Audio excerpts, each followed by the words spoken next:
일론 머스크가 세웠던 철칙이 있어요. 새벽 3시 이후에는 트위터하지 말자. 그런데 요번에 새벽 3시 이후에 한 거예요. 감정이 멜랑콜리할 때는 네, 텍스팅을 하지 않는다. 술이 한 잔 들어갔을 수도 있고 이러한 감정에서 대단히 감정적으로 이루어졌는데 듣다 보면 알걸요 하다 보면 늘걸요 재테크 비법을 매일 오전 11시 편하고 친근한 경제 파트너 박연미의 목돈 연구소. 여러분 투샷은 처음 보셨죠? 추동훈 기자와 강정수 박사님이 하이파이브로 자리를 바꾸셨습니다. 강정수 박사님 오셨네요. 안녕하세요. 안녕하세요. 강 박사님, 그 머스크하고 저커버그가 주먹 다짐을 하게끔 만들었던 SNS 있잖아요. 네.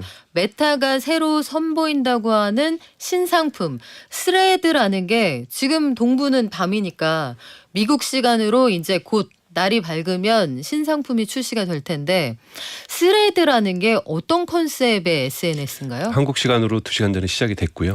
그래서 거의 지금 한국 사람들이 난리가 나 있습니다. 네. 지금 뭐 다들 스레드 사용해 보고 있고 뭐 이러고 있는데 사실은 트위터하고 완전히 똑같습니다. 텍스트 중심이고 여기다가 이것을 우리가 리트윗하듯이 공유할 수 있고 좋아요할 수 있고 댓글 달 수 있고 그래서 딱 보면은 좀 트위터가 좀 세련돼졌네라고 하는 느낌일 정도로 완전히 똑같다고 볼 수가 있죠. 그러면 네. 미투 제품이에요? 그렇죠. 미투 제품인데 워낙 그 메타 과거에 페이스북이 미투 제품을 잘 만듭니다. 그래서 탁월하게 잘 만들었다고 보고 있고요.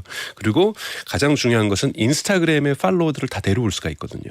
그러다 보니까 첫 시작부터 백지가 아니라 벌써 친숙한 사람들의 얼굴들과 모습들이 그리고 인스타그램에 올리는 이미지들도 같이 탁탁탁탁 올라오면서 좀 이렇게 생소하다는 느낌보다는 친숙한 공간에 들어왔다는 느낌도 받을 수 있습니다. 스레드 그리고 메타가 카피를 잘한다. 사실 예전에요. 네. 우리끼리만 그렇게 생각하는지 모르겠지만 미니홈피랑 약간 비슷하다. 그런 얘기도 있었어요. 처음 시작할 때. 네네. 우리가 먼저 시작했잖아요. 그렇죠. 근데 이제 우선 메타는 저는 경영적으로 볼 때 비즈니스적인 측면에서 볼 때 탁월한 전략이라고 봐요. 베끼는 것. 잘하는 건 베끼는 건 좋은 거라고 보는데요. 예를 들자면 한국 분들에게는 익숙하지 않은 스냅챗이라고 하는 북미나 인도나 뭐 유럽에서 좀 인기 있는 이 SNS가 있습니다. 여기에 스토리라는 것들이 있었거든요. 기능이. 이 사진들이 좀 이렇게 슬라이드 쇼처럼 지나가는 것. 이걸 보니까 인스타그램에서 이거 너무 좋은 거예요. 그래서 인스타그램과 페이스북에 이걸 도입을 했는데 사실 대박을 쳤습니다. 그래서 스냅챗보다 훨씬 더 인기가 있고 이 스토리들에게 많이 이루어지고 있고 인스타그램은 광고 매출의 4분의 1이 스토리에서 이루어지는 등 대단히 인기를 끌었고요. 그리고 여러분도 잘 아시는 틱톡이 또 짧은 동영상이 인기 있다 보니까 우리가 또 이렇게 가만히 있으면 안 되겠다 해가지고 인스타그램과 페이스북에 보면 릴스라고 있습니다. 이 릴스라는 짧은 동영상 플랫폼도 사실은 완전히 1:1 카피를 하는 이런 전략을 하고 있는데요. 그래서 많은 사람들이 비난도 해요. 선두주자가 1위 기업이 이렇게 후발주자들을 카피해서 되느냐 뭐 이런 얘기도 있지만 저는 이러한 전략으로 쓰는 것은 나쁘지 않다고 보고 있습니다. 이것이 이번에 트위터를 카피하는 방식으로 확산된 거라고 볼 수 있습니다. 지금까지 사실 트위터의 라이벌들이 없었던 건 아니에요. 네. 내가 트위터를 잡아보겠다. 지금 이름도 가물가물한데 블루스카이, 네. 마스토돈, 네. T2 뭐 이런 친구들이 있었는데 그 친구들은 기억 속으로 사라져갔거든요.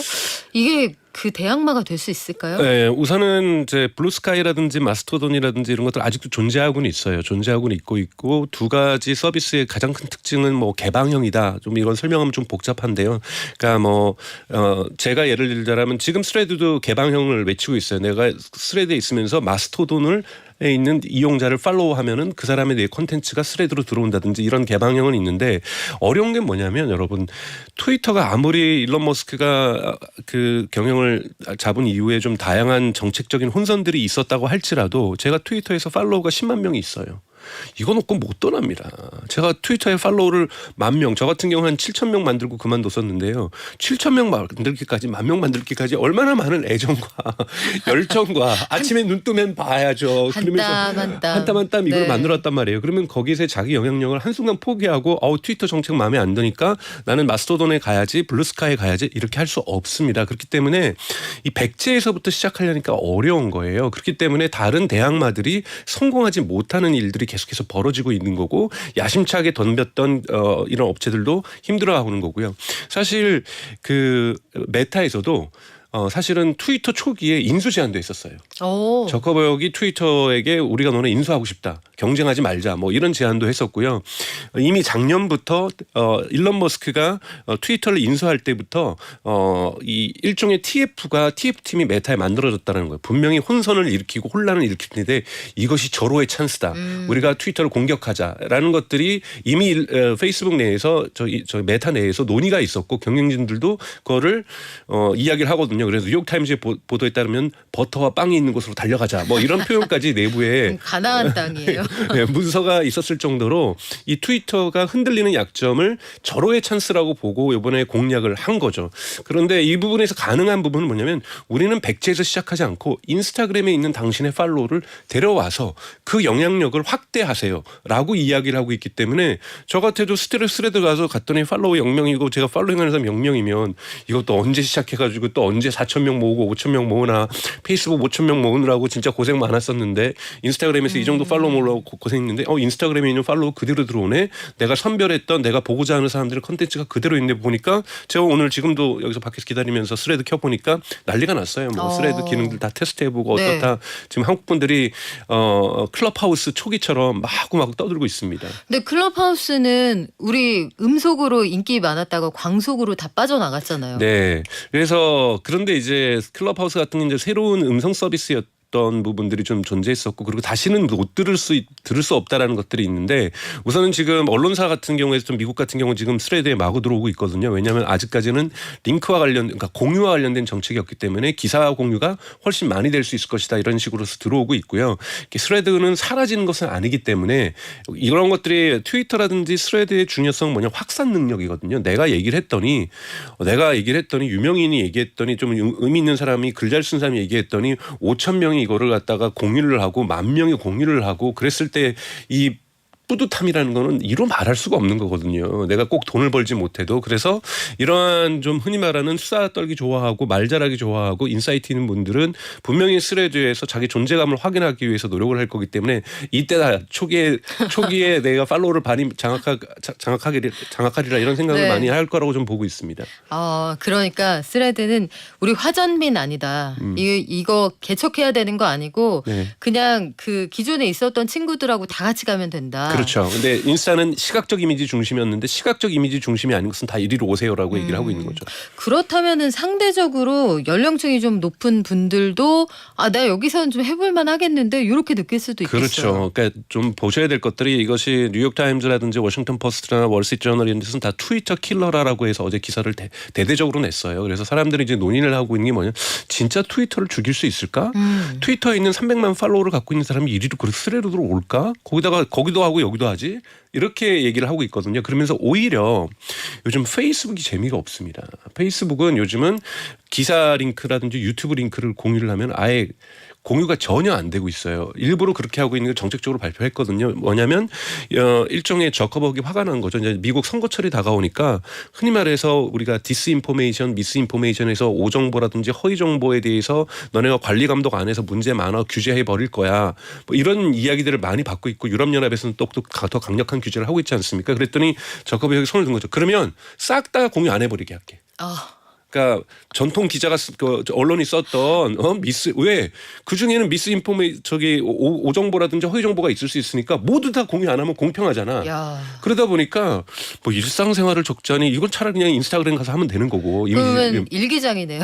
그러다 보니까 페이스북이 재미가 없다 보니까 젊은 사람들 다 빠지고 있고 뭐 노령화됐다 뭐 고령화됐다 뭐 이런 식의 어떤 얘기를 들었는데 저는 오히려 페이스북에 있는 사람들이 스레드로 많이 이동할 거라고 보고 스레드에 썼던 거를 페이스북에 공유하는 이런 카피해서 이야기하는 이런 방식으로 갈 거기 때문에 갈 수 있는 가능성이 있기 때문에 충분히 오히려 페이스북을 죽이는 이런 효과도 분명히 저는 가능하다고 보고 있습니다. 대체하는. 네.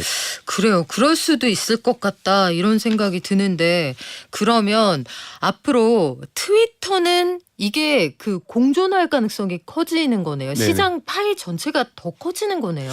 더 커진다고 볼 수가 있고 지금까지 좀 흔히 말하는 소셜 미디어 현황들이 보면 이렇게 좀 흔히 말하는 나쁘게 보면 굳은 자들의 놀이터 뭐 이런 식의 어떤 부분들이 있거든요. 이미 팔로워가 많은 사람들은 계속해서 증가하는데 신규 유입자들 같은 경우에는 아무리 이야기를 해도 누구 하나 날 들어주는 사람 없고 무슨 골짜기 가가지고 외치는 것 같고 이런 느낌이 들었단 말이죠. 인플루언서가 되기 어려운 네, 환경. 차라리 그래서 틱톡으로 많이 쏠리고 있었었죠. 네. 특히 우리는 한국하고 일본을 제외한 전 세계가 틱톡의 열광에 빠졌던 이유들은 틱톡은 알고리즘 컴퓨터가 추천하다 보니까 팔로워가 아무도 없어도 제가 거기서 인기를 얻을 수가 있는 거예요. 이러다 보니 차라리 컴퓨터에게 부탁해서 인공지능에 부탁해서 나의 인기도를 정해줘라고 이야기하는 흐름들이 이 트위터에 저기 틱톡에서 인기를 끌었었던 거거든요. 그래서 나머지 부분들이 다 정체가 됐다고 했는데 스레드가 되면 지금 이제 다들 여기 땅 이제 그럼 다들 우리 출발하는 거야. 물론 나의 인스타그램에서 팔로우를 갖고 있는 사람들 먼저 좀 달릴 수가 있지만 지금 많은 사람들이 서로 팔로우 해주는 분위기니까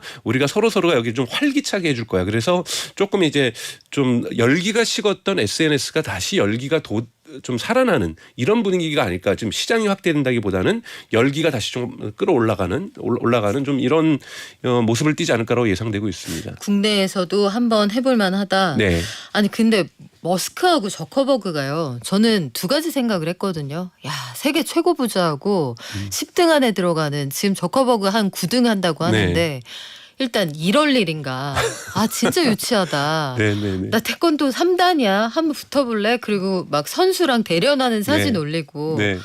유치하다는 생각 한편 이거 혹시 서로 헐뜯으면서 마케팅해주는 그런 마케팅이 아닐까 이런 생각도 해봤어요. 네. 이게 둘이 원래 사이가 안 좋습니까? 원래 사이가 사실은 그 실리콘밸리에 있는 이 실리콘밸리에도 우리나라하고 다르게 실리콘밸리의 대표들 같은 경우에는 기업 대표들과 언론하고 인터뷰를 좀 많이 하는 편이고 네. 언론에 노출도 많이 되는 편이죠. 그래서 서로 의견이 다르다라는 점들이 있을 때는 서로 논쟁들도 많이 하고 그렇습니다. 이렇게 지금처럼 이렇게 한판 이 격투기를 하겠다고 하는 것들도 그만큼 대화들이 있었기 때문이 가능한 거고 언론에 노출됐기 때문에 가능한 건데 네, 말로 하면 되잖아요.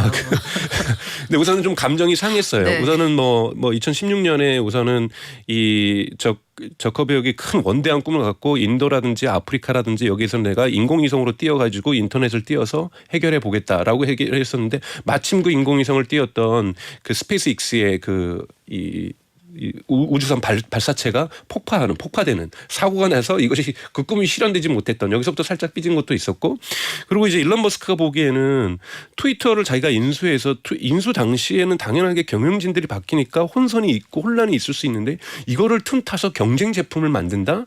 이건 뭔가 신사적이지 않다라고 우선 일론 머스크가 대단히 화가 났던 거예요. 근데 뭐 비즈니스가 원래 그런 거 아니에요? 물론 그렇다고 볼 수 있지만 이건 네. 너무나도 냉정한 거다. 나 진짜 삐졌다. 화가 난다라는 아하, 것이었고 네. 그러니까 너 이렇게 할 거면 한판 붙자 그랬더니 바로 이제 저커버그이 어디서부터 붙을까 그랬더니 옥타곤에서 붙자 로스앤젤레스에서 붙자라고 얘기를 했다라는 거죠. 그러면서 근데 여기서 실수한 가지가 있어요. 일론 머스크가 요즘 트위터 갖고 문제가 많았어요. 옛날에는 그래서 뉴욕 증권위원회에서도 한번 그 조사를 받은 적도 있잖아요. 이게 주식이라든지 도지코인이라든지 이런 데 영향을 미친다고 그래서 트위터를 자제해야 되겠다고 얘기를 하고 있는데 일론 머스크가 세웠던 철칙이 있어요. 새벽 3시 이후에는 트위터하지 말자. 그런데 이번에 새벽 3시 이후에 한 거예요. 감정이 멜랑콜리할 때는 텍스팅을 하지 않는다. 술이 한잔 들어갔을 수도 네. 있고 이러한 감정에서 대단히 감정적으로 이루어졌는데 이것이 큰 것이 됐고 이미 뉴욕타임즈 보도에 의하면은 물밑 작업들이 지금 많이 되고 있어요.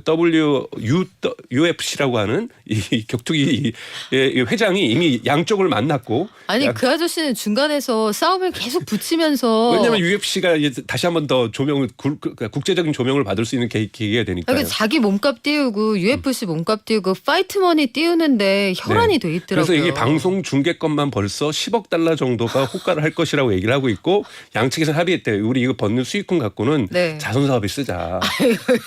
아니, 자기들끼리 합의한 거예요. 날짜는 지금 정해지지 않았지만 네. 그 UFC 대표가 지금 양측을 따로 만났고 따로 만나서 룰과 이러한 것들을 근데 이게 체급이 서로 좀 다르기 때문에 어떻게 될지 잘 모르겠습니다. 아니 이렇게 되면은 이제는 안 싸우고 싶은데 잘 생각해 보니까 이거 싸우다가 진짜 싸웠는데 맞고 이러면 웬망신이에요. 그렇죠. 근데 네. 이게 만만치가 않은 것이 이제 저커비역 같은 경우는 주짓수에서 아마추어 대회지만 거기에서 금메달을 딴 최근에 5월달에 금메달을 따가지고 주짓수를 대단히 취미로 배우면서 이 운동을 해왔다라는 거고 일론 머스크 같은 경우는 이제 어렸을 때 특히 사우스 아프리카에 살 때 남아프리카에 살 때 태권도도 하고 유도도 하고 거리의 깽단 역할도 좀 했다 그래요. 그래서 일론 머스크가 급수가 조금 흔히 말하는 미들 헤비급에 가깝고 네. 저커비역은 좀 낮거든요. 미들이라든지 웨이트급이거든요. 그래서 이 체급이 달라서 머스크가 이길 거라는 주장과 그리고 아니다. 주짓수를 체계적으로 배운 저기 저커비역이 이길 거다. 이렇게 해서 지금 되게 의견들이 분분합니다. 아니 진짜 이게 이럴 일이냐고요. 이러다가 안 싸우고 싶어도 이제 어느 순간 안 싸울 수가 없는 상황이 그렇죠. 되면 그럼 어떡해요? 이미 그럼 싸워야죠. 뭐 자기네들이 뱉은 말들이고 공신력 있는 사람들이고 그래서 벌써 지금 장소 예약까지 들어가고 있다고 얘기를 하고 있으니까요.